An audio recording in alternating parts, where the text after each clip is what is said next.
انت محتاج تجرب الاكسبيرينس انك تشترك معايا. لما بتيجي تشترك معايا بتسالني على الفيتشرز اللي انت بتقدمها لي يا كوتش، فبقول لك الفيتشرز دي ايه، كذا وكذا وكذا وكذا وكذا وكذا وكذا. عمر ما هتلاقي كلاينت مهما كان عدد الكلاينتس ايه مقصر معاك. تعال نسمع راي صديقي وحبيبي وكلاينت معايا خالد كان بيقول ايه.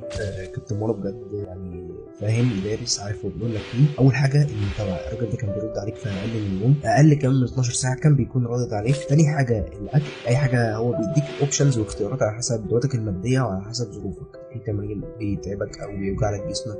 اول مره وانا بلعب الدبس اصلا في التمرين وبعت له وانا في وسط التمرين، دخلت مجموعتين خرجت بمسك التليفون لقيته رد عليا. اخر حاجه عايز اقولها مهمه جدا جدا، ان مانو طارق حرفيا هو اخويا قبل ما يكون مدرب. خالد كان مشترك معايا في باقه البلاتينيوم اللي فيها متابعه دوريه، لكن باقه الجولد وباقه الموفرات دي متاحه برضو. اشترك دلوقتي، هسيب لك الويب سايت ورقم الواتساب